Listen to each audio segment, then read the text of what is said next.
All right, so welcome back, everyone. And I'm going to recap a little bit some of the things we ended off on lecture 2, and then we'll continue.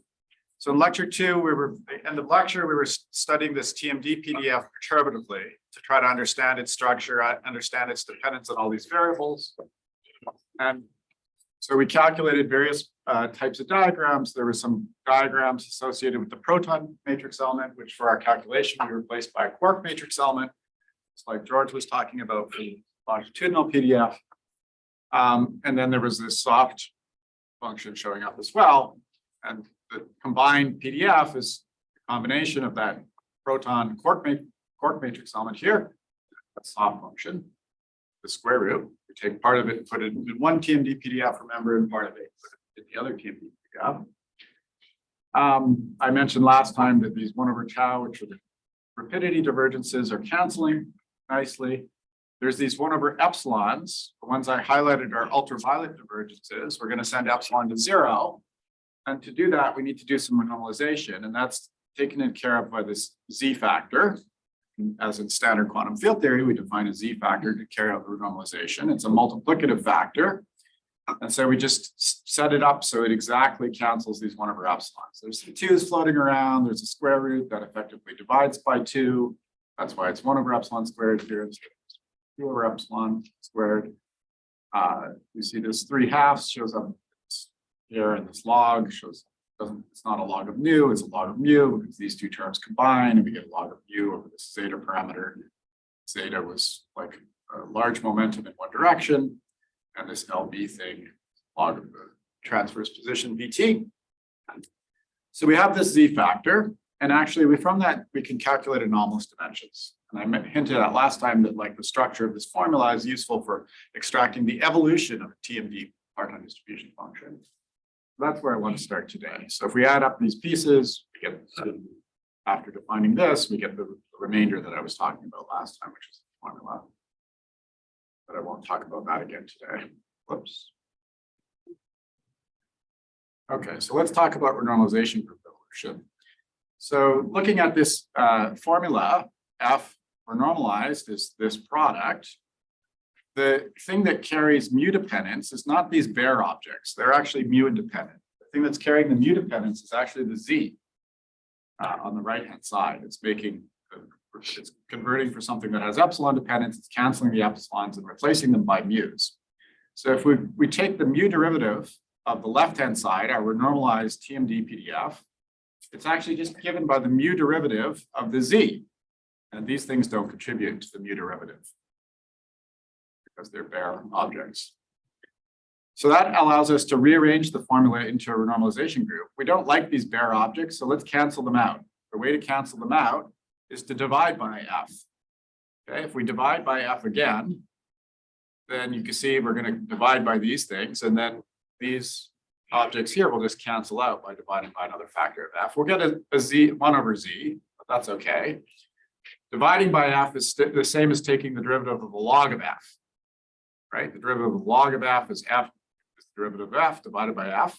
So divided by F is taking the derivative of the log of F. Don't try to say that 5 times fast.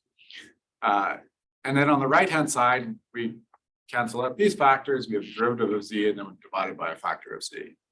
So this is what we define as the anomalous dimension.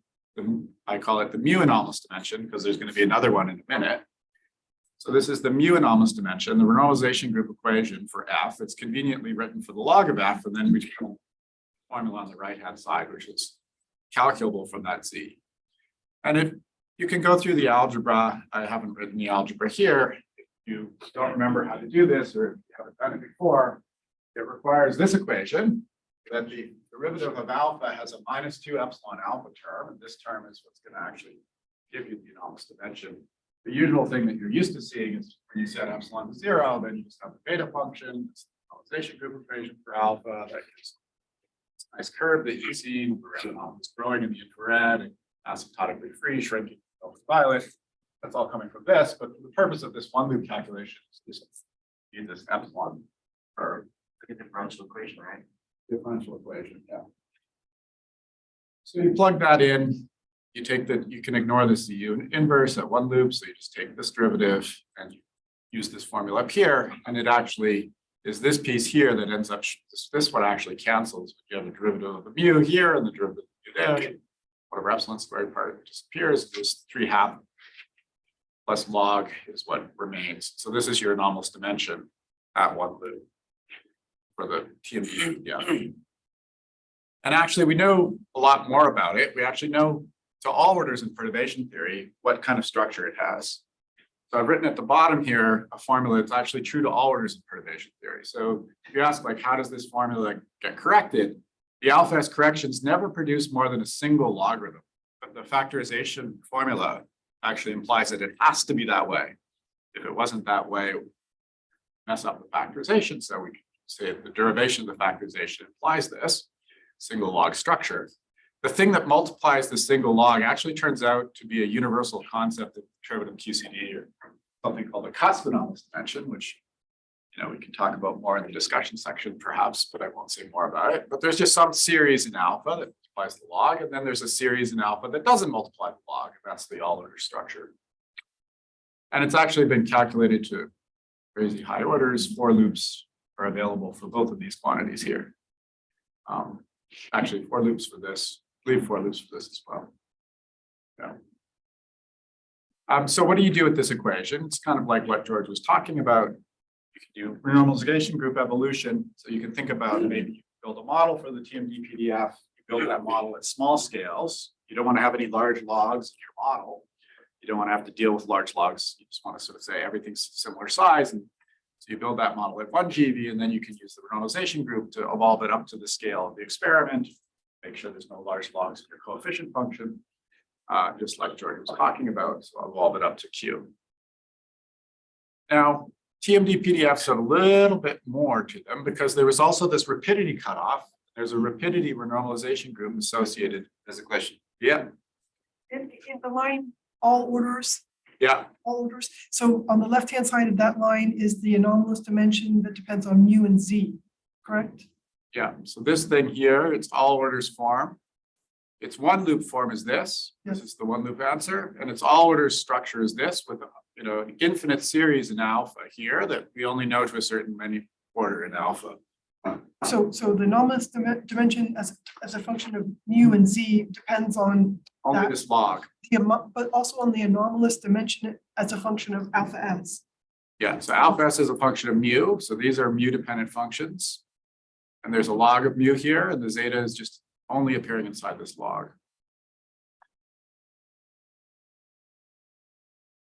Okay, so there's this rapidity scale that we talked about and the rapidity normalization group associated to it. And this is often called the Collins-Soper equation, after the first people to study this in the early days. So one way of writing it, which I've used here, is to use this parameter zeta. Think about an evolution in the zeta variable. And so there's just like above, there's an anomalous dimension associated to that. I'm not going to go through the same details we just went through.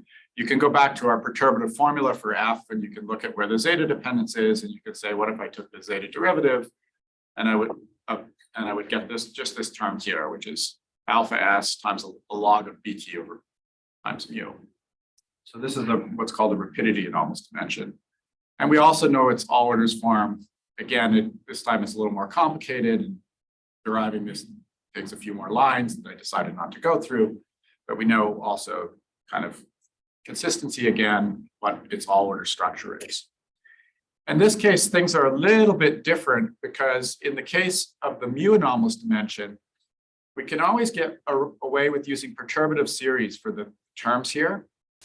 And that's because we only have to evolve between perturbatives. The only scales that are involved in the coupling is mu, and we can just always make sure that it's going over a perturbative range. That's usually the story for anomalous dimensions, that we are able to just treat them perturbatively in our calculations.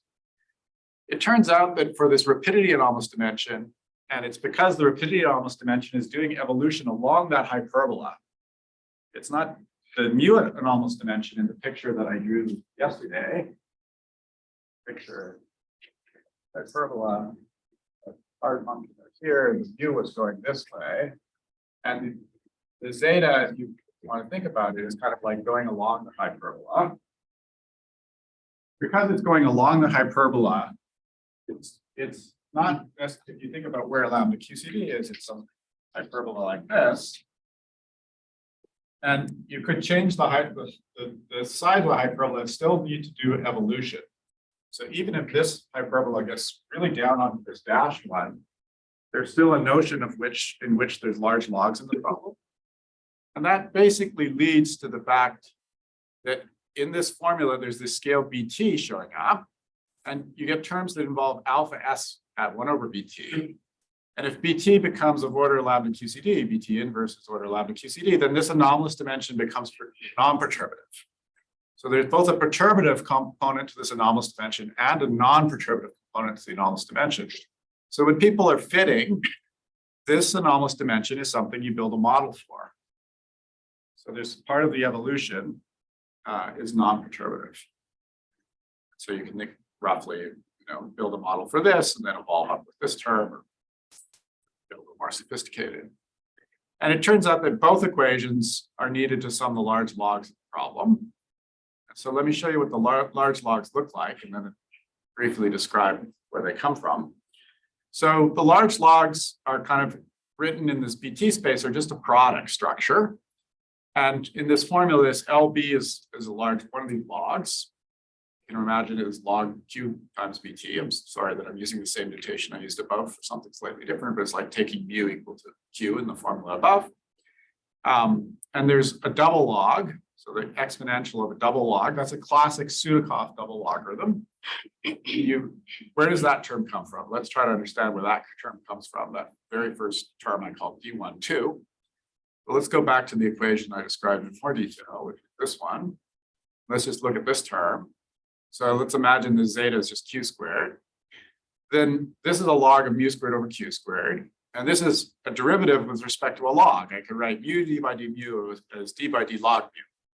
And then if I think about integrating once, I ignore the running coupling, the integral of log mu with respect to d log mu is log squared, right?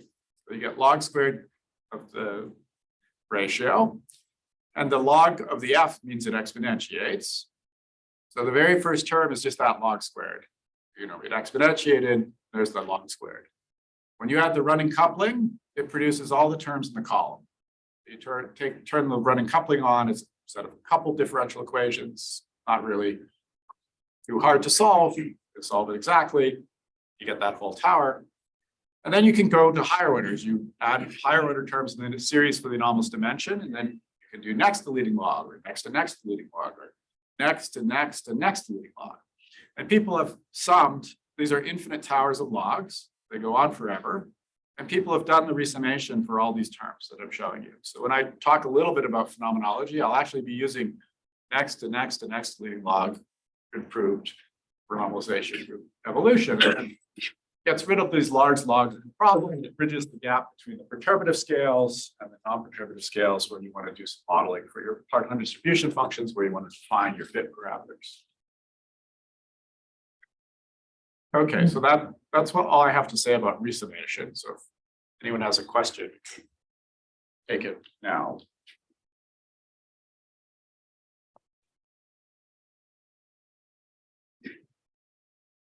Okay, so I talked a lot about Iain, and I promised I'd come back to CITES. So let's come back to CITES. Do this a couple times today. So here was the picture we had before for CITES. Here were the variables that we defined before. So now we're doing E minus P, E minus X, just like George was talking about, but we have an identified hadron in the final state. We measure its transverse momentum.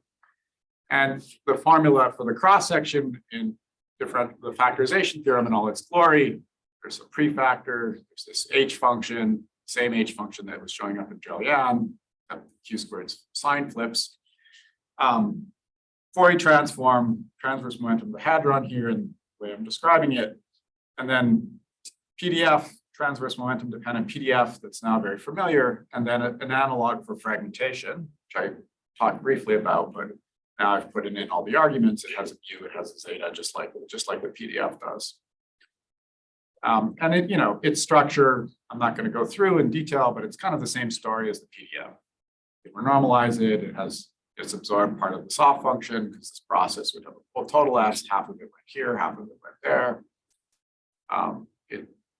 It has a little bit more complicated formula because you have vacuum going to a hadron plus X, and so the quark field is producing some H and some X state, matrix element squared, and the Wilson lines kind of got divided into two parts. But if I kind of combine them together, it would be that same structure we saw in the TMD PDF. So it just looks a little bit different.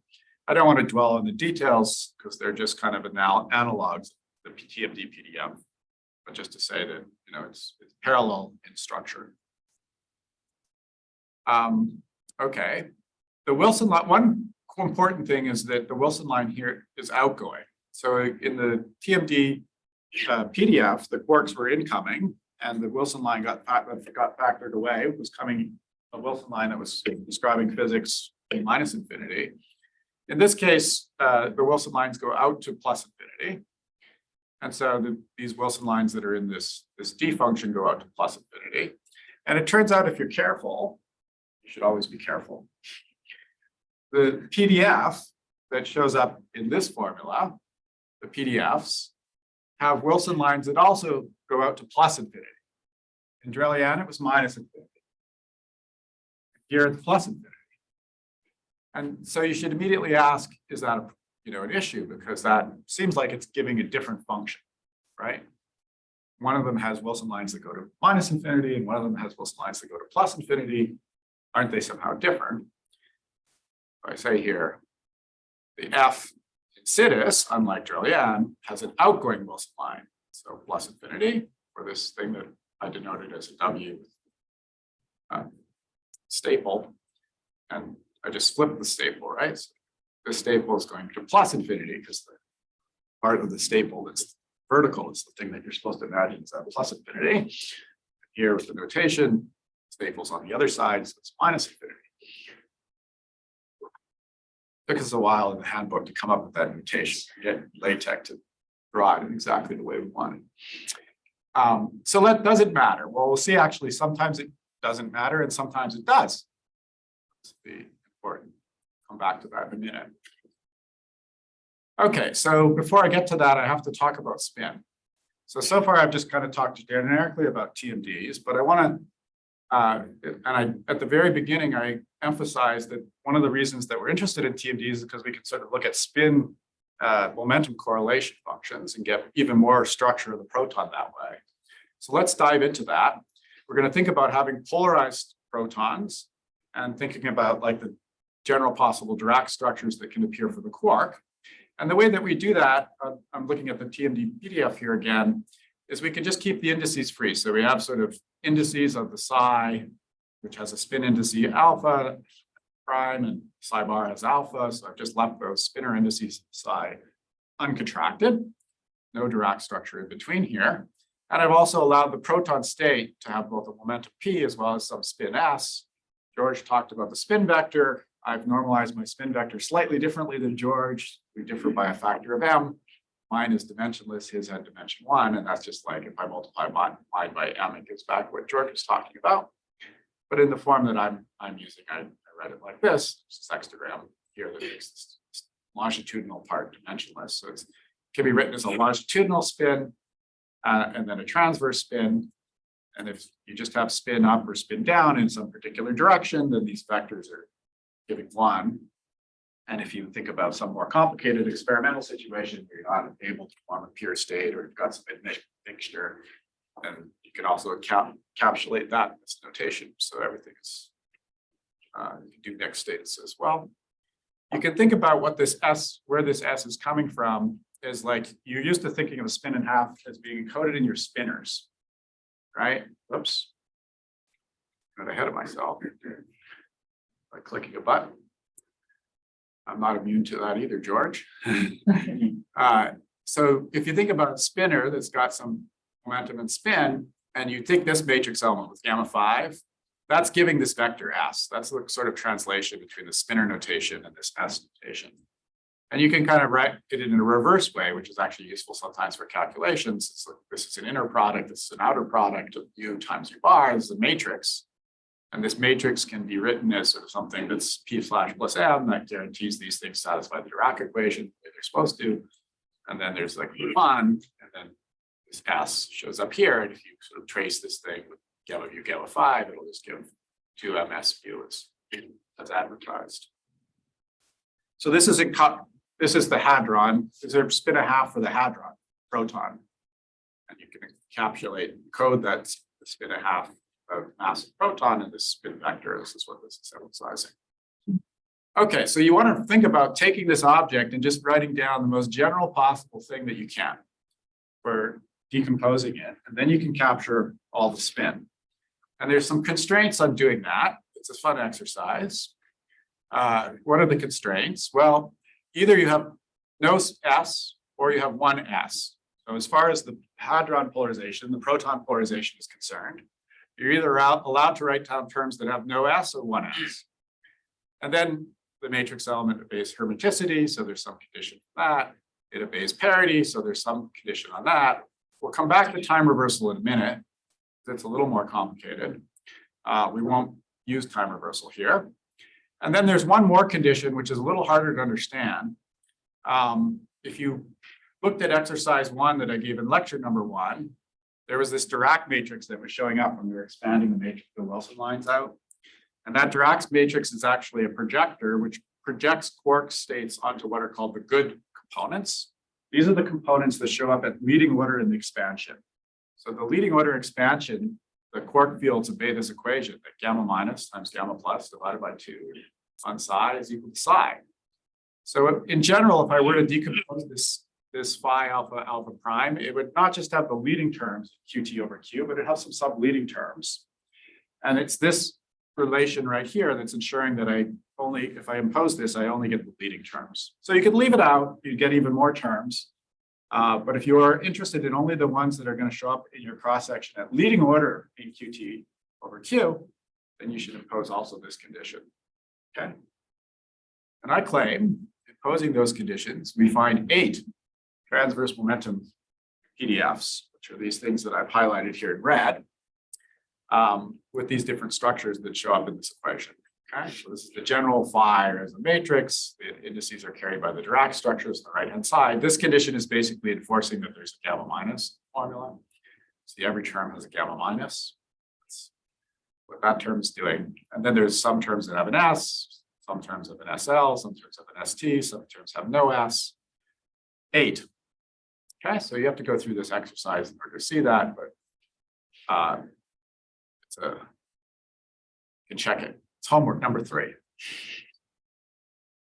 So let me make a little table to describe the physics of those terms. And so you can think about the physics as being drawing hadron polarization on this axis and the quark polarization on this axis. And so you draw a little figure. So if both things are unpolarized, then you just have a dot and a circle. There's no vectors, and that's this F1 term. If we start transversely polarizing the nucleon, then we have this little black arrow for the nucleon spin, and it's this way, it's transverse. Imagine the beam is this way. There's no arrow in the red because it's still unpolarized. If we're polarizing the red, then we would have an arrow in the red. This is the unpolarized hadron, but the polarized quark. And these are giving these different functions. They have names. So here's a Sivers function, Bohr-Mulders. What are called Wormgear functions, sometimes Wormgear L and Wormgear T if we need to distinguish between them. Transversity and everybody's favorite, pretzelosity. And the little pictures are supposed to sort of indicate what kind of structure is going on in front of these terms here. There's some prefactors. It's sort of little arrows give you some information about it. So maybe I can describe something like if I look at,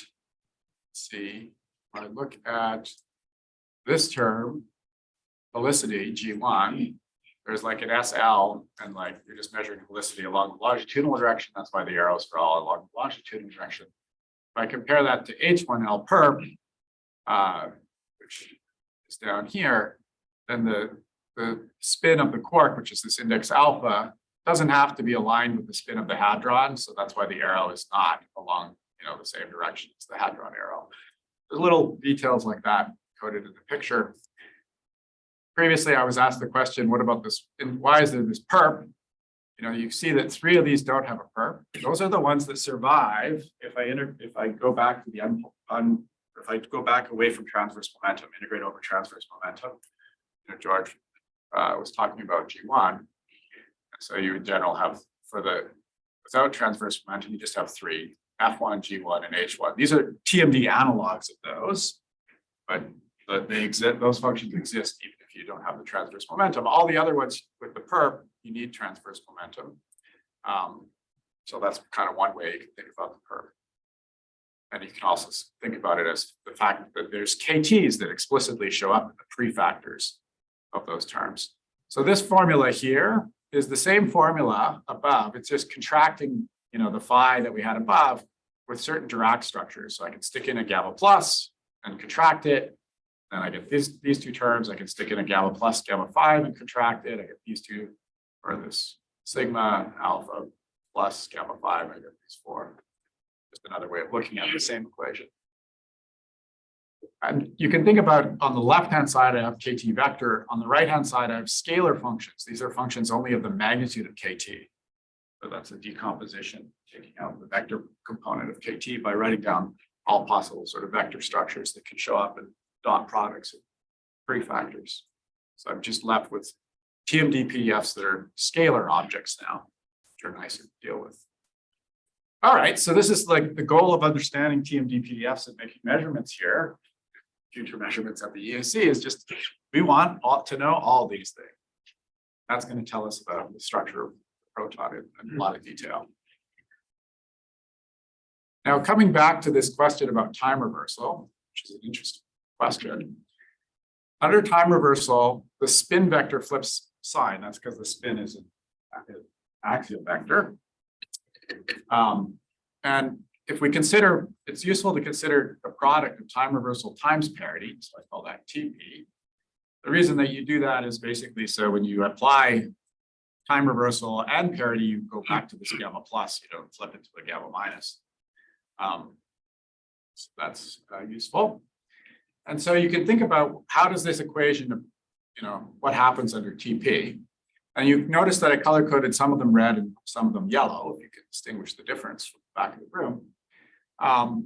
And the difference is that the red ones here are actually under this TP operation even, whereas the yellow ones are odd. Okay, so there's something different about the yellow ones.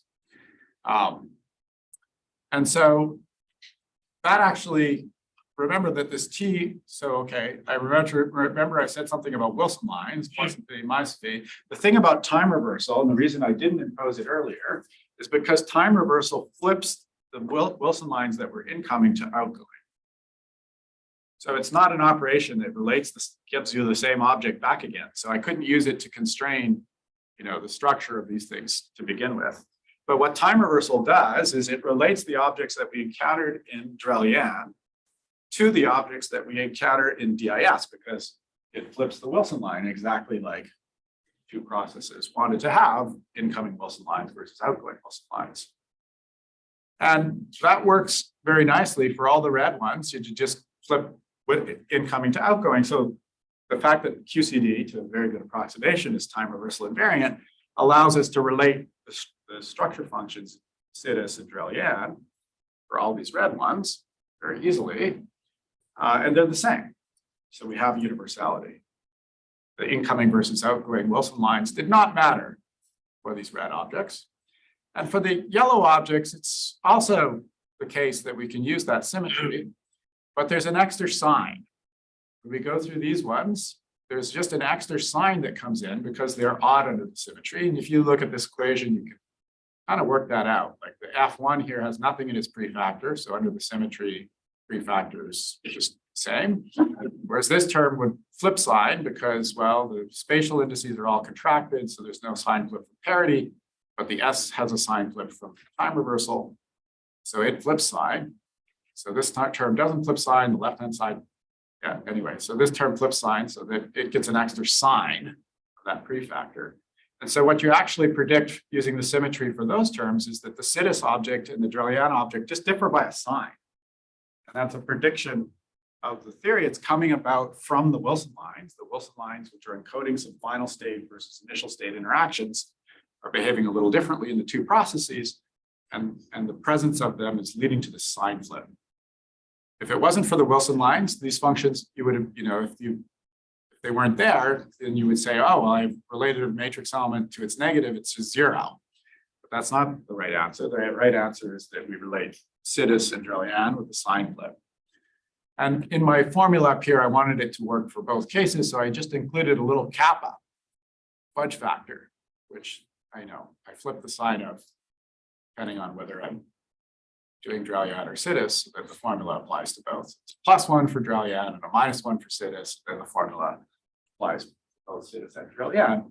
So they're still universal because they're related, but this is a very interesting relation, a very non-trivial relation, something that we really want to test from experiment.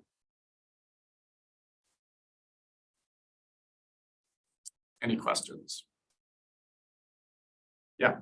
Is the sign flip related to the silent tensor? Part of these two TMDs? The sign flip is related to the prefactor.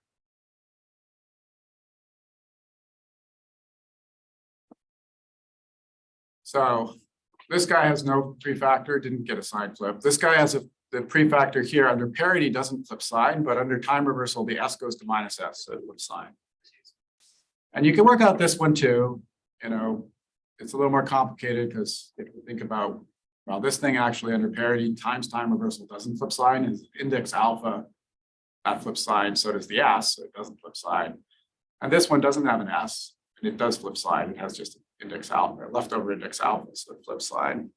And all the red ones don't flip sign. If you work it out, the other ones do flip sign. Well, okay. In this case, in the middle line, the left-hand side flips sign, so you want the right-hand side to flip sign. Okay. Yeah. Okay, so this was written, I kind of described this as momentum space. We could go from momentum space to position space. I remember I said that factorization is simpler in position space because we just multiply our PDFs, or we multiply the PDF times the FF, then take the Fourier transform. If we go from position to momentum, this KT is going to become a BT. Functions of X comma KT will be X comma BT. So here's the same formula just written down. It's a little complicated to do the Fourier transform because you have to be careful about the fact that there's a prefactor as well as this function. I've given some details here in the notes, but I'm not going to belabor that point. But anyway, you can go from one to these functions of X comma BT, and there's some formula for doing the Fourier transform. You have an integral over two-dimensional momenta, so you have magnitude of KT as well as phi angle. The angular part you can always just do because the only thing that's carrying the angle is the prefactors. So the prefactor, I said that this function is just a magnitude of KT, right? So anything that depends on phi is in the prefactor. So I can just do all those integrals. There's some nice appendix in the TMD handbook to guide you all through it. But in the end of the day, you get some formula that instead of involving a phase, you do the phi integral, you get a Bessel function. It's the nth order Bessel function. And that gives some phi dependence. And the various things have different exponents here, telling you which Bessel function they need to do the Fourier transform. It's just 0, 1, or 2. First two Bessel functions. Okay, so that is the story of the spin decomposition. In the fragmentation side, I'm going to just think of the fragmentation side of the pion. So then it's unpolarized, spin 0. So I don't need the whole table. I just need this part of the table. We could draw a similar table for fragmentation functions if it was spin 1/2. We're thinking about measuring the polarization somehow. But let's just think of it as a pion. Then I just have unpolarized fragmentation function or the Collins one, just 2 entries in the table.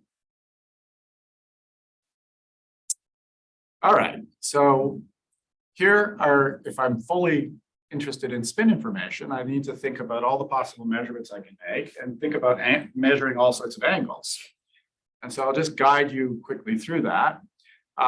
So in the Drell-Yan process, I'm thinking about multiply, this is like what Compass did, pion on proton, just distinct initial state. The pion is unpolarized, spin 0. proton mesh is polarized. We only polarize one of the objects in the drilling. And we can measure angles like the angle between the leptons and the hadrons. If you want to do that in a particular frame, you use this. A nice frame is what's called a Collins-Soper frame, where the leptons are at rest. You boost to a frame where the leptons are at rest, and then they're going back to back. The combined leptonic systems at rest, virtual photons at rest. Remember, it's an off-shell photon, so it can be at rest. And the leptons in that frame just go off back to back, and that's what you're supposed to see in this figure. One lepton going back to back with the other. In that frame, you can set it up so that the pion and the proton have transverse momentum that's equal and coming in like this. And so you have a hadronic plane, this blue one, and the leptonic plane, this yellow one, and there's an angle between them, which you can call phi. And then there's another angle you could call theta. You can do a decomposition of the structure functions in terms of these angles. That's what's done here. If you want to measure the transverse, if you think about the most general possible transverse spin, then that's a vector. And so the vector can be decomposed into a magnitude, st, as well as a phase, which I call phi s.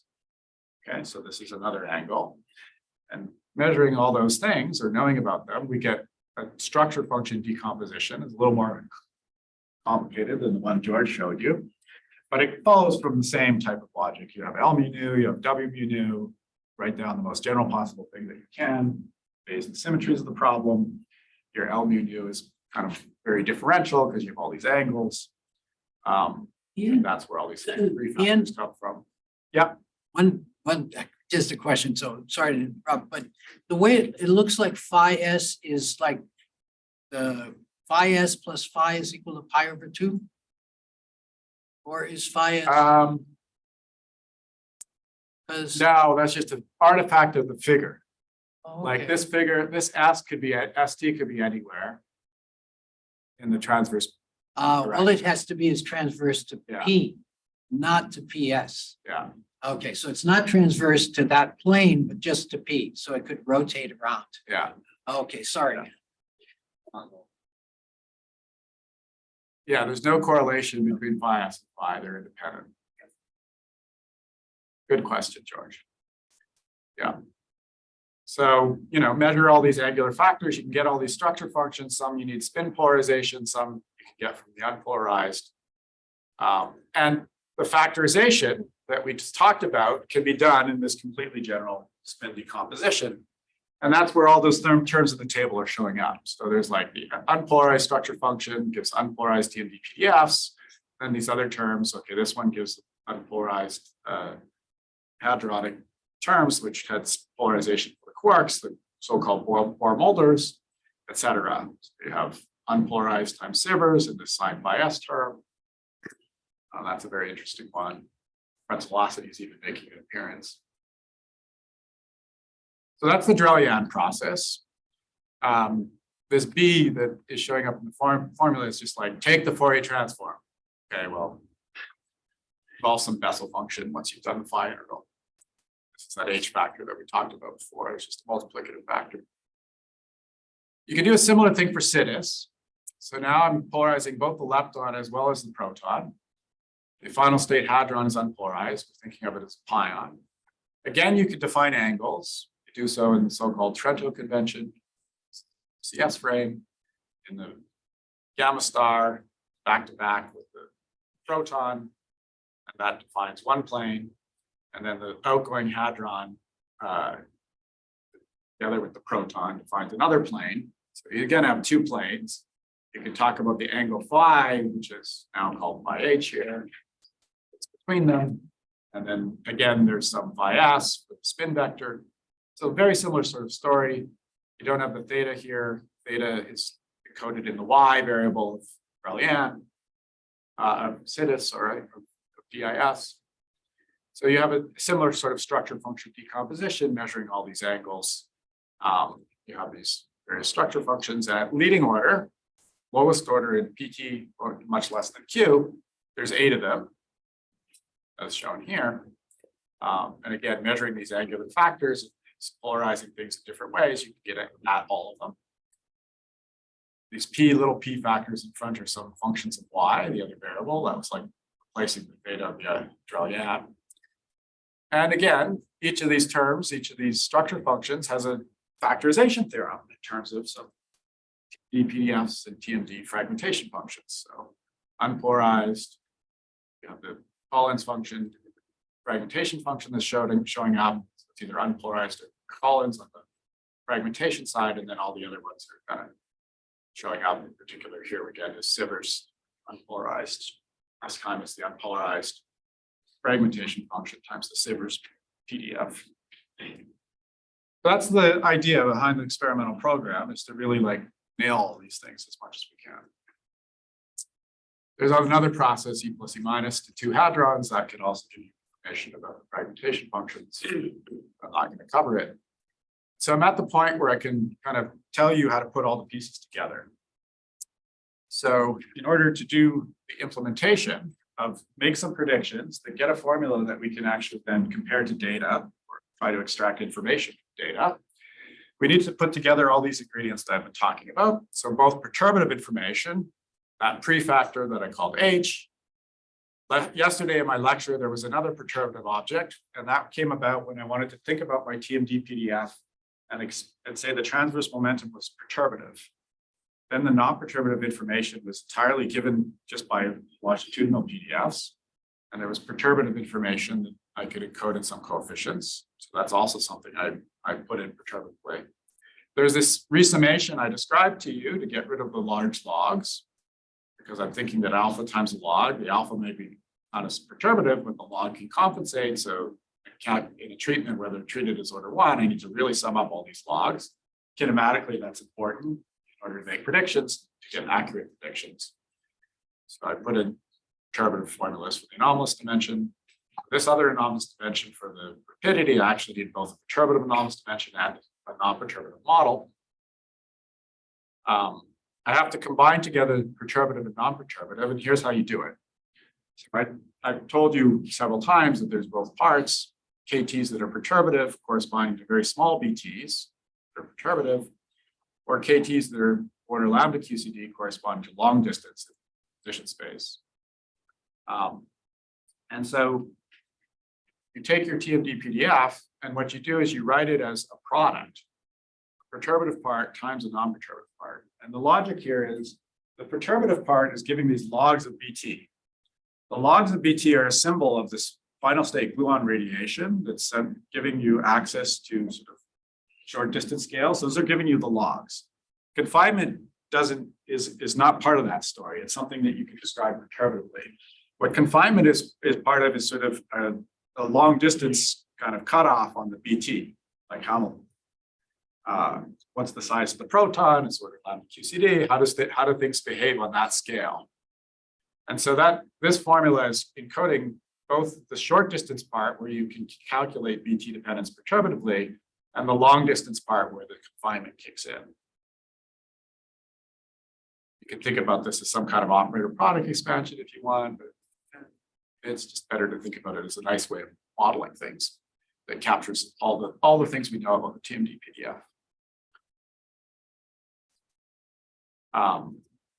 So this perturbative part, what I do for it is I use that formula that I told you. I sort of say, oh, I can calculate the BT dependence, so I can write it as a coefficient. Of course, actually, when I do that, I introduce another integral and another non-perturbative object, which is longitudinal PDF. So it's showing up in this F perturbative part. So I told you it was perturbative, but I kind of was talking about the C. There's also this part. We're going to take that from global fits. We're going to imagine that that has already been calculated for us, that we don't need to fit it from a TMD type fit, that we do it from global fits to PDFs that are now quite accurate and certainly accurate enough for this purpose.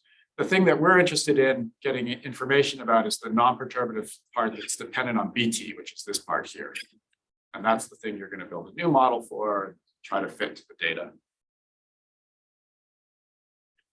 Okay, so there's some details about separating those parts that are skipped.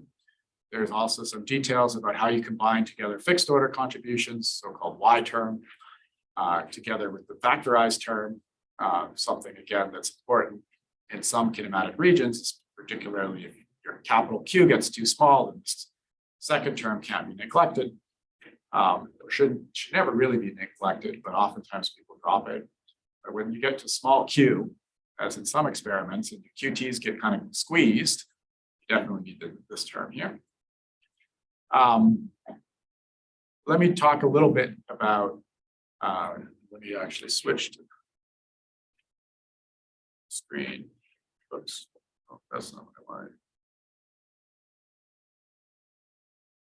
Let me talk a little bit about some global fits to end things off. This is just to tie everything together. So these are global fits that have done exactly what I just told you, sort of implementation. They've made some approximations. Whoops. I have to get used to using the mouse. Oops, wrong way. We go back. Oh, the end. Go back this way. All right.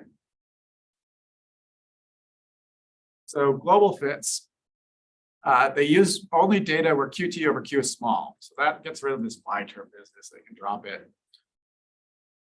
Yeah, I'm gonna have to do it, George, to use the stick. Otherwise, it's just not gonna work. So that's the first thing. They took the resummation at next to next to next to all these terms. And matching with the C function and the H function at next to next leading order. So lots of perturbative orders. They are doing only an unpolarized global fit here. That's the only one I'm going to talk about at the beginning. And so it's just looking at the unpolarized TMD. And they're going to make an assumption in order to get information out at this point that the formula that had the BT dependence, that it's flavor independent. Up quarks, down quarks, all treated the same. So if I go back, try to do it with the mouse, you can probably see it. It's a little small on this scale. So there was this formula product. So they've dropped the index I on this non-perturbative part. They're saying the flavor dependence is all sort of carried by this perturbative part. The global fit, of course, has flavor dependence. This part, they're just making an approximation and dropping the I. Okay, that's just a model approximation, see how well it can do. Perturbatively, things converge nicely, so you can kind of see it in this plot. When you go to higher orders, you're getting closer to the data. Tells you that something's going right. There's lots of different data that are used. I'm showing you two different global fits. One of them that I call SV, one of them that I call PVEA. For these two papers here. So I'll keep using that abbreviation, SV and PVEA. And I'm telling you a little bit about the differences. They have different data sets. In particular, SV uses both CITES and Drilliad. PVEA just uses Drilliad. So when they model things, PVEA is only modeling this TMD PDF. So this is like the non-perturbative TMD PDF that I had a formula for you, how it came in. And then there's some model parameters, which are just like highlighted in this yellow. And they have 7 of them for the TMD PDF. There's also non-perturbative parameters for this anomalous dimension, and they have 2 of them, blue ones, for the zeta rapidity evolution. And then in this side, similar kind of story, except they have only 5 parameters for the PDF and 4 parameters for the fragmentation function for its BT dependence. Okay, and when you do those fits, you get some numbers out, and they're kind of reasonable that you actually determine the parameters, and you get good chi-squareds, right? So that's very, very promising. Of course, both of them are just assuming a fit form, and one thing that I think is very important for doing in the future is relaxing the fit form and seeing how much information is there, how would things change if I had more parameters than just the ones that they've assumed. In particular, they assume very different functional forms, and you sort of can't take the parameters here and compare them to the parameters there because they just have no correspondence. So how do you, I think that is one very important thing that we're going to have to deal with in the future, the EIC and going forward, as well as extending the data sets to more data than just these unpolarized data. But it's very nice that things seem to be working at the level that we're testing them. And you're also extracting the parameters of the anomalous dimension, and even those ones get constrained very well because those parameters are actually enhanced by large logs. So there's a large log enhancement of non-perturbative effects in the non-perturbative component of the anomalous dimension. And I have a plot here of the two different predictions for that anomalous dimension, non-perturbative, sort of non-perturbative region. The functional forms mean that you get slightly different results. So there's some uncertainty here, and then they sort of merge onto the perturbative result. They both have the same perturbative result over here. So you can see, like, it's accurate, but like the functional form is constraining a lot. Fit form here. Lattice QCD can actually say something about this region and has been saying something about this region. I won't talk about that in my talk, but that's one way that you can get better here, or you can relax the functional forms and maybe get better fits, global fits. This anomalous dimension is non-perturbative part of the anomalous dimension. You also get TMD PDFs, TMD FFs out. So here's some plots. This is in BT space. This is from the SV group. BT is on this axis, and you see, well, okay, it's kind of falling off as they go to large BT outside at some scales that are kind of specified here, and the X dependence is in the other direction. So this is what's coming out of plotting these model functions. And then in the Pavea case, I've taken the plots from transverse momentum rather than BT. Their paper, and they've showed it different X values, two different Q values, just to sort of see how things look. So we're getting information.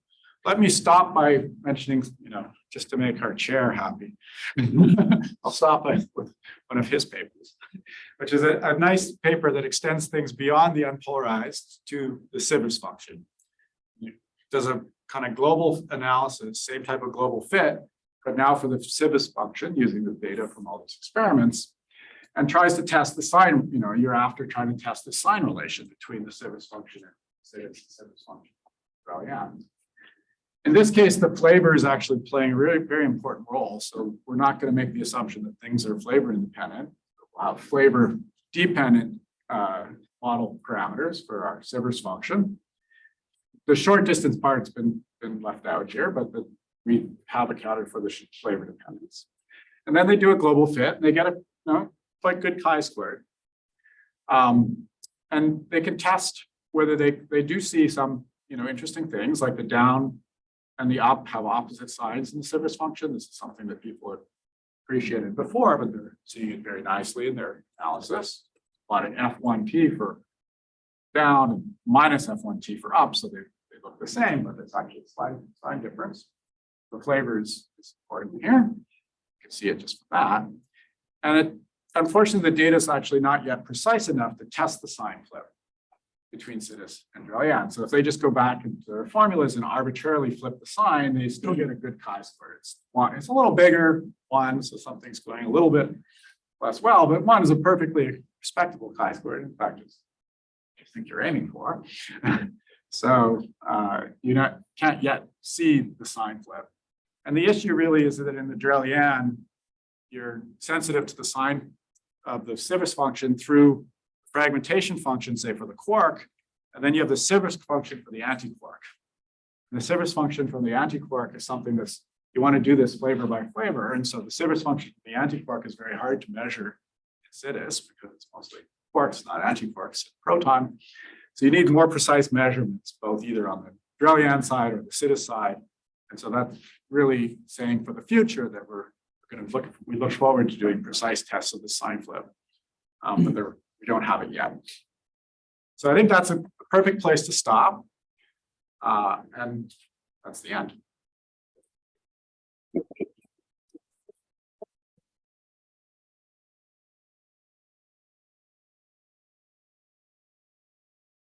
Then we'll go back to page 21. Sure. The expression for part C that you have mentioned. So if I take the collinear limit and set BT to 0, how do I see that I get PDFs? Because I seem to have two contributions. Yeah. So good. So it's tricky. You don't. And that's because you've got these logs of BT. And the logs of BT are blowing up. So I mentioned briefly in the previous lecture that there was two things that didn't commute. BT goes to 0 limit, should give you back PDFs and the renormalization. So now I'm dealing with everything renormalized and I can't take that limit. I've gotten these logs of mu PT. And now I have these like blowups that are coming from that. So the relation between the you can do a little bit better. I can give you some references to read, but the relationship between sort of the TMD PDF and the TMD, the longitudinal PDF can be thought of as like an OPE type formula. That's this formula.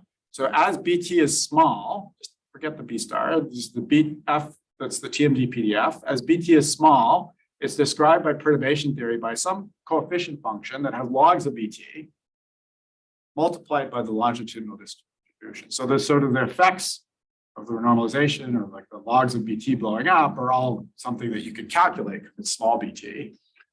But this is sort of the relation. If you tried to integrate over BT, it's logs kind of blowing up because you're integrating to BT equals infinity. Log, of course, is Does integrable. one use collinear data to constrain expression at all? Or- Yeah, you use the linear data here in the F.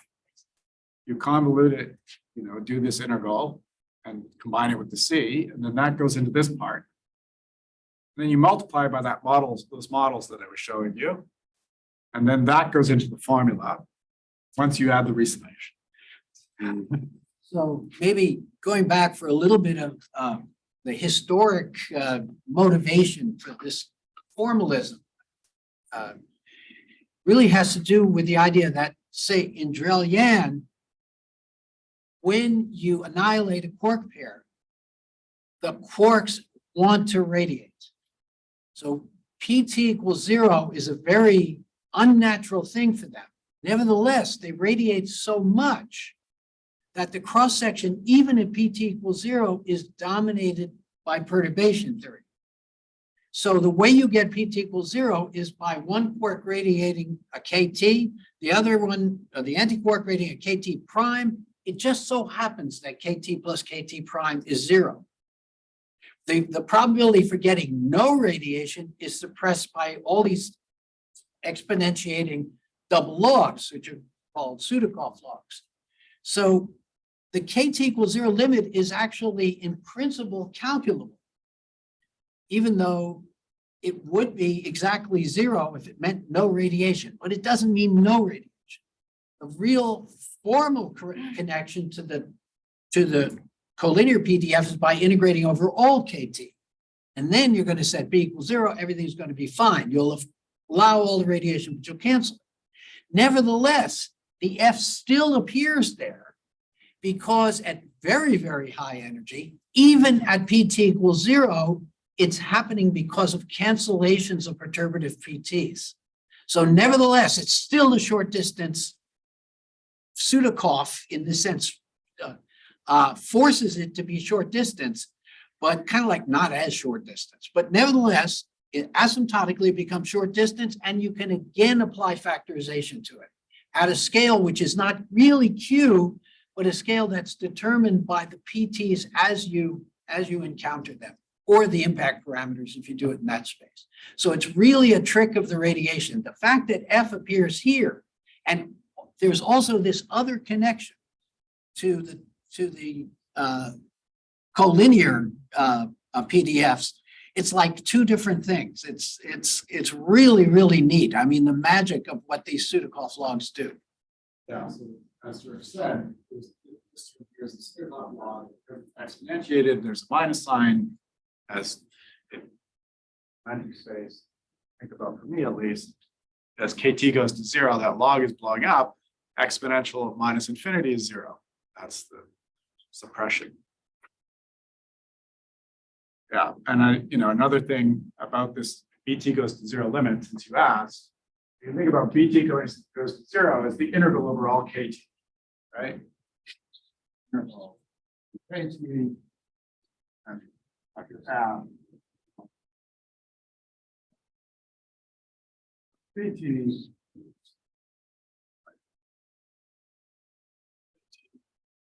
And if I wanted to think about the BT, it would be here, but I said BT equals 0, so I just got rid of that exponential. So now I'm thinking about the integral over all KT. That's BT goes to 0. So you would think like this. should just be giving you back F longitudinal distribution. And the little, caveat is that there has to be some kind of cutoff here, otherwise the integral explodes. And then you have to think about what that means. Happy to talk more about that, but it does work as you're careful. You also can wonder like what's going on with the variables. Question is here you've got u, here you've got u and zeta. Somehow zeta goes away. This mu actually, mu dependence on this side of the equation is not the same as the mu dependence on that side of the equation. So there's all these little like subtle things about this equation. There is a sense in which it's true if you sort of pick the right mu zeta as a cutoff, but if you pick the wrong ones, then it's not true. But the physical picture of the mother is true. Just have to be careful with quantum field theory to make those statements.